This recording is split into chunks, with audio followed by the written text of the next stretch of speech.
Hello, let me introduce you to this gadget here. It's called a Cajun. It's a Cajun drum. Comes from Peru. It was invented out there many years ago by the slaves in Peru. Very useful piece of kit for Latin American music, etc.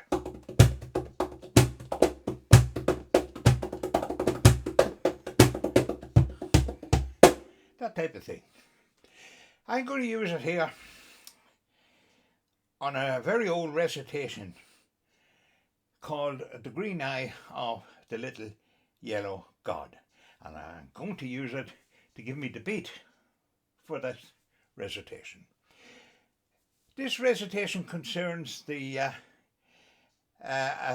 junior officer in the British Army in India during the reign of Queen Victoria. And his name is Carew, but he's known as Mad Carew because of the sort of things he gets up to. He falls in love with the colonel's daughter. Lovely girl she is, everybody fancies her, but she's a bit demanding, as you'll hear. So, with a beat, this is called The Green Eye of the Little Yellow God.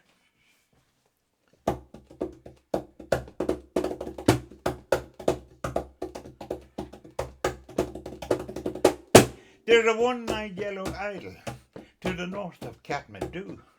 There's a little marble cross below the town, where a broken-hearted woman tends the grave of Mad Carew, and that yellow god forever cares us down.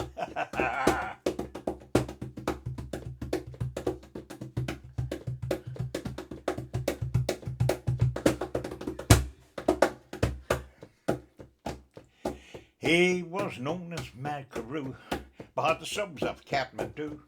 He was wilder than they were inclined to tell. But for all his foolish pranks, he was worshipped in the ranks, and the colonel's daughter smiled on him as well. She was a lovely girl. All the soldiers fancied her. He had loved her for so long, with a passion that was strong, and the fact that she loved him was plain to all. She was nearly 21. Arrangements had begun to celebrate her birthday with a ball.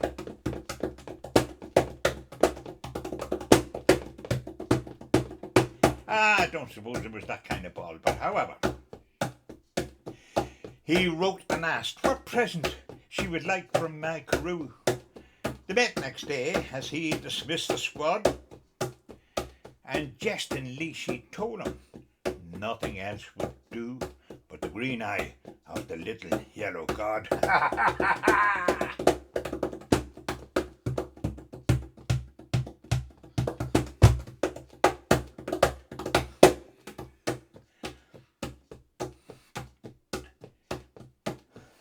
The night before the dance, Mad Carew seemed in a trance, and they chaffed him as they puffed on their cigars. But for once he didn't smile. He sat alone a while, then went out into the night beneath the stars.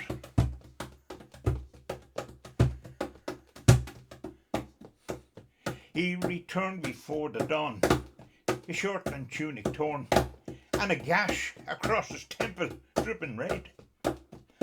He was patched up right away, and he slept right through that day.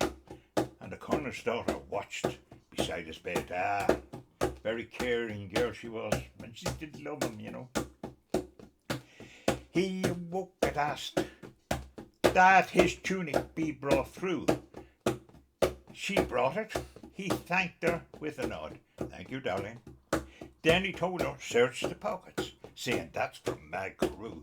She found the green eye of the little yellow god. Oh, she found the green eye of the little yellow god.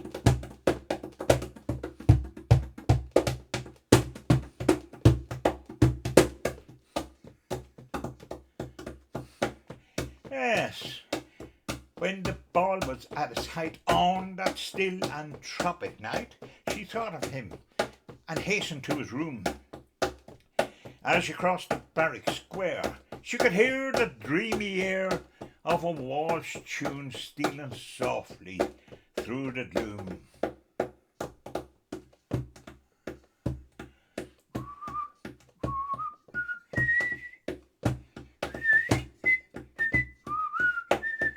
Something like that. Now we come to the sad verse. His door was open wide, silvery moonlight shone inside, and the floor was wet and slippery where she trod. An ugly knife lay buried in the heart of Malcarew. 'Twas the vengeance of that little yellow god. Vengeance! I said vengeance. The vengeance of that little yellow god.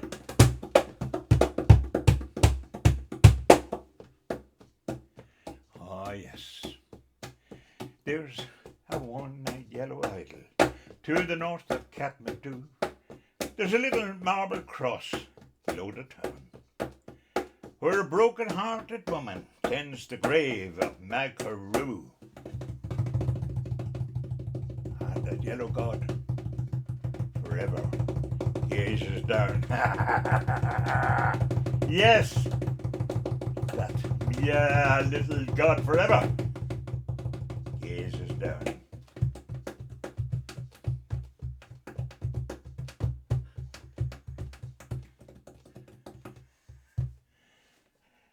And there you have it.